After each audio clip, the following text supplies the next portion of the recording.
Alhamdulillahirrahmanirrahim. Wassalatu wassalamu ala asrofil anbiya wal mursalin wa ala alihi wa sahbihi ajma'in. Amma ba'd. Alhamdulillah anak-anak semua, atas berkat rasa syukur yang begitu dalam, alhamdulillah kita semua sekarang sudah berada di 10 hari kedua bulan Ramadan. Di 10 hari yang pertama kita sudah belajar mengenai keistimewaan yang ada di bulan Ramadan. Nah, kita mendapatkan pelajaran yaitu bagaimana rahmat Allah turun kepada kita di 10 hari pertama, di mana kita bisa meningkatkan ibadah kita, sholat tarawih kita, saum di bulan Ramadan, membaca Quran lebih banyak, dan juga kajian-kajian juga lebih banyak di berbagai tempat. Nah, sekarang kita berada di Pulau Magfirah. Seperti Ibu sekarang berada di atas kapal. Ibu berada di atas kapal, ini merupakan Pulau Magfirah. Nah, ini di hari 10 kedua Allah menurunkan salah satu nikmatnya kembali, yaitu Magfirah, ampunan Allah. Di 10 hari yang kedua ini Allah menurunkan ampunannya yang begitu besar dibandingkan 10 hari yang pertama. Nah, maka dari itu anak-anak, marilah kita meraih ampunannya lebih giat lagi. Jangan sampai di 10 hari kedua ini kita menjadi kendor semangatnya, menjadi malas-malasan. Karena di 10 hari yang kedua ini ampunan Allah turun kepada kita, maka kita harus meraih ampunannya seluas mungkin.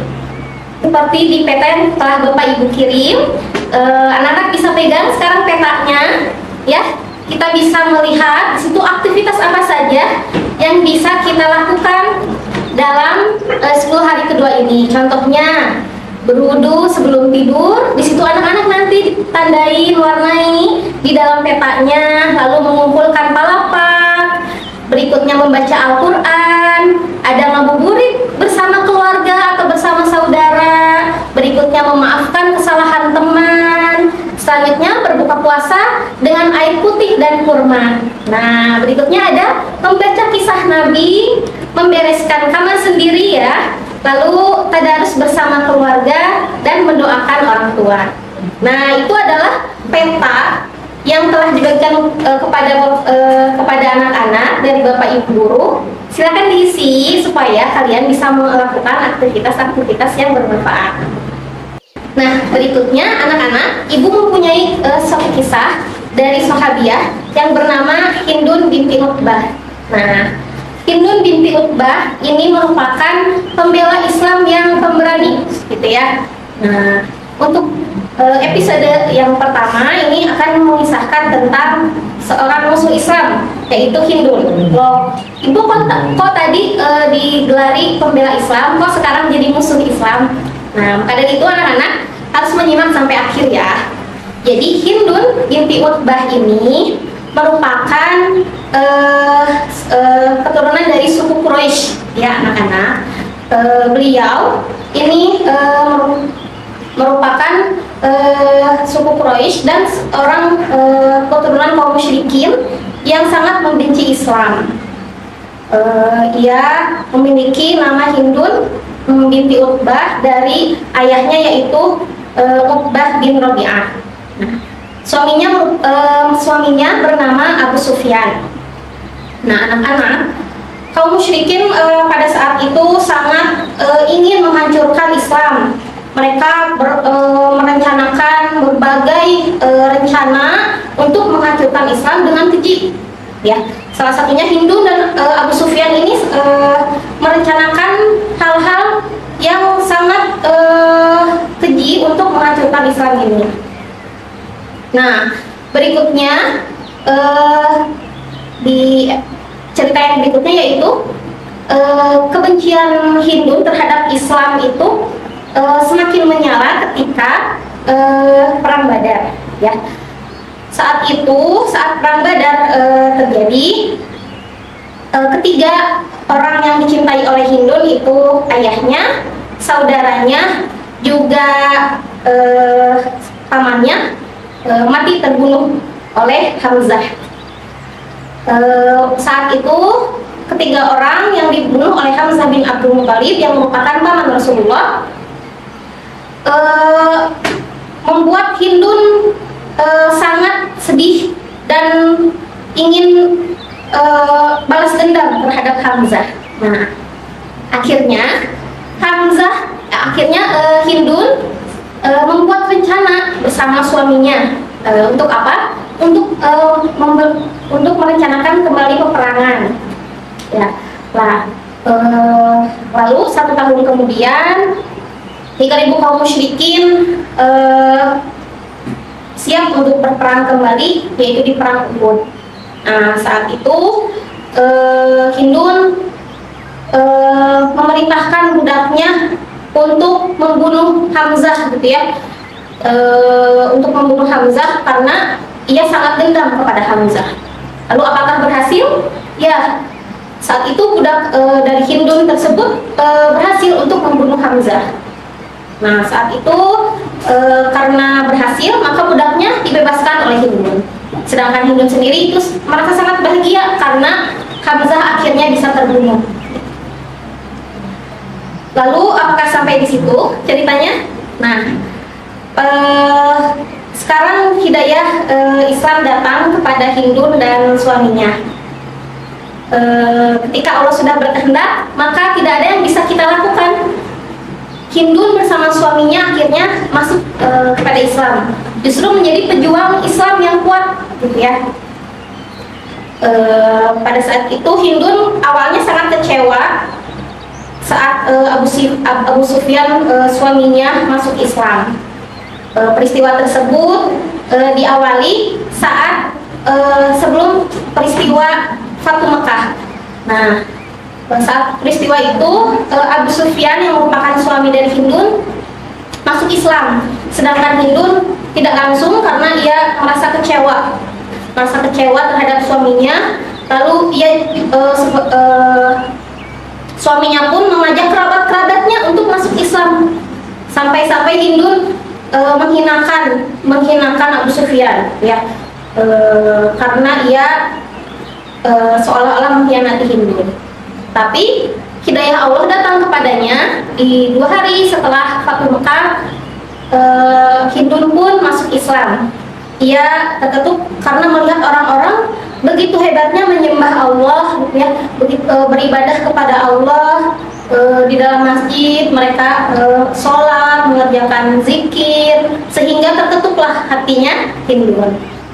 Nah, dari situ alhamdulillah akhirnya Hindun sama suaminya dan kerabatnya lain masuk Islam. Nah, berikutnya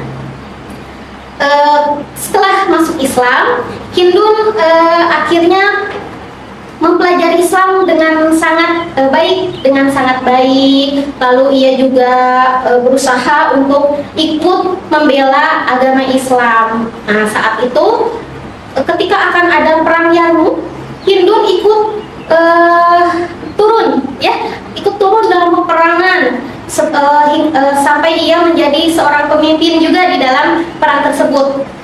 Ia ikut perang dan menyemangati yang lain agar dari kaum Romawi yang saat itu diperangi, kita tidak sebagai Muslim tidak pantang menyerah.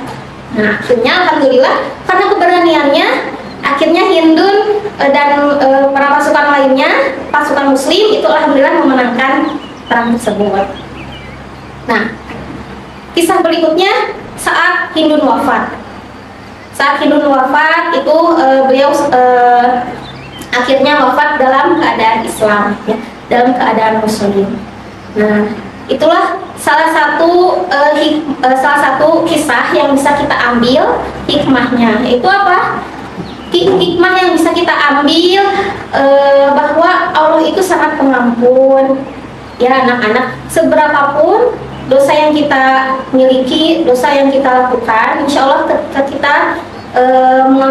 ketika kita menyadari bahwa itu salah, maka kita harus segera meminta taubat dan tidak mengulanginya kesalahan itu lagi. Termasuk di 10 hari kedua Ramadan ini yang merupakan waktu yang terbaik untuk kita meraih ampunan Allah. Jadi anak-anak, ayo kita kuatkan diri kita lagi supaya kita tidak terlena ya, supaya kita tetap semangat dalam meraih ridho Allah, dalam meraih ampunan Allah. Seperti di dalam ayat Al-Quran surat Az-Zumar ayat 53, A'udzu billahi minasyaitonir rajim. Bismillahirrahmanirrahim. Qul ya ibadiyalladzina asrafu ala anfusihim la taqnatu mir rahmatillah. Katakanlah, wahai hamba-hambaku yang melampaui batas terhadap dirinya, janganlah kalian berputus asa. Sesungguhnya Allah Maha Mengampuni setiap dosa-dosa yang telah kita lakukan. Sesungguhnya Allah Maha Pengampun lagi Maha Penyayang. Dari ayat tersebut, anak-anak, kita bisa melihat bahwa Allah itu Maha Pengampun. Dari kisah tersebut juga kita bisa mempelajarinya. Maka di 10 hari yang kedua ini kita raih ampunannya yang sangat luas. Nah, anak-anak, dari ayat yang barusan Ibu bacakan, kita bisa mempelajari bahwa Allah itu memanggil kita sebagai hambanya. Wahai hamba-hambaku, ya, Allah memanggil kita bahwa apa? Ketika kita melakukan sesuatu kesalahan, entah itu mungkin menjahili temannya, ya, atau itu misalkan berbohong terhadap orang tua, itu adalah hal-hal yang berdosa ya, yang tidak baik. Tetapi Allah itu Maha Pengampun, seperti di ayat yang Ibu bacakan tadi, bahwa Allah itu Maha Pengampun. Maka dilanjutkan, janganlah kalian berputus asa ya, karena Allah Maha Pengampun lagi Maha Penyayang. Nah, maka dari itu anak-anak, ketika kalian melakukan kesalahan, hal yang harus kalian lakukan adalah menyadarinya, lalu bertaubat dan tidak mengulanginya, seperti itu. Nah, sekarang mulai ada angin kencang di dalam pulau Magfirah ini. Di atas kapal mulai terguncang-guncang. Sekarang ombaknya makin besar, anak-anak. Nah, ini pun mungkin kalian rasakan di bulan Ramadan yang 10 hari kedua ini. Gimana kalian mulai malas tarawih, malas untuk sahur, malas untuk beribadah yang lain, malas membantu orang tua. Maka dari itu anak-anak, meskipun badai menghampiri kita, kita harus tetap menguatkan diri ya. Kita harus tetap mau berusaha melaksanakan ibadah-ibadah di bulan Ramadan ini, karena sayang sekali kalau kita tidak melaksanakan semua ibadah yang telah Allah berikan kesempatan ini. Ayo kita semangat lagi anak-anak. Meski sebesar apapun badai di bulan Ramadan ini, kita harus tetap semangat anak-anak untuk melakukan amalan-amalan kecil, menapaki jejak menuju samudra surga. Anak-anak, sampai jumpa di 10 hari terakhir.